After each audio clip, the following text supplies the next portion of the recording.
अस्सलाम वालेकुम दोस्तों, क्या हाल है। उम्मीद करता हूँ सब ठीक होंगे, खैरियत से होंगे। दोस्तों, जो मैं आज आपके लिए इंफॉर्मेशन लेके आया हूँ, ये वाल्व एडजस्ट करने का तरीक़ाकार। तो ये 6 सिलेंडर इंजन है जनरेटर का। तो इंजन मॉडल है C18। तो दोस्तों, आपने सबसे पहले इसका आपने टॉप में करना है। इंजन टॉप में करने के लिए आपने यहाँ पे इसका एक टर्निंग टूल आता है, ये वाला। आपने ये डाल के रैचेट के साथ घुमाना है। घुमाने के बाद आपने यहाँ पे बोल्ट डालना है 14 नंबर का 3 इंच का।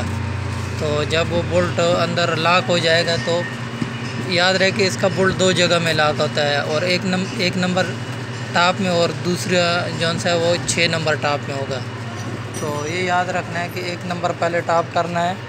तो 1 नंबर टॉप करने के बाद में आपने, और दोस्तों जो इसका फायरिंग आर्डर है वो है 153624 जो रनिंग मेट है।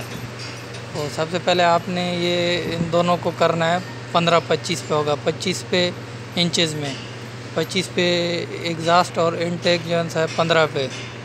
तो ये 1 नंबर पे आपने कर लेना है। फिर आगे 2 नंबर का आपने इनटेक करना है, ये वाला इनटेक। फिर 3 नंबर का आपने एग्जास्ट करना है। फिर आपने 2 से 4 नंबर का जो है इनटेक करना है, और फिर लास्ट में आपने 5 नंबर का एग्जास्ट करना है। तो दोस्तों, ये एक स्टेप में ये हमारे आधे हो जाएंगे। तो फिर इसके बाद आपने वो यहाँ से इंजन घुमाना है बोल्ट निकाल के। तो दूसरे टर्निंग में आपने बोल्ट डालना है, इंजन को टर्न करना है दूसरी जगह बोल्ट डाल के। फिर आपने ये 6 नंबर से स्टार्ट करना है। 6 नंबर का आपने दोनों कर लेने हैं।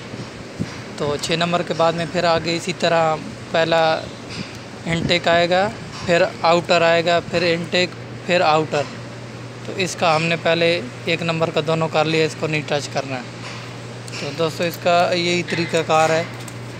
तो उम्मीद है आपको पसंद आया होगा ये जो तरीक़ाकार है। अगर आप 1 बाई 1 करना चाहते हैं तो वो भी आप 1 बाई 1 कर सकते हैं, लेकिन उसमें यह है कि आपको इंजन बार बार घुमाना पड़ेगा। ये है कि आपने 2 दफ़ा इंजन घुमाया और आपके तमाम के तमाम हो जाएंगे। तो बाकी दोस्तों, इसका जो केम शाफ्ट है वो हेड के ऊपर है। इसका जो टाइमिंग है ये आपको एक मार्क नज़र आ रहा होगा।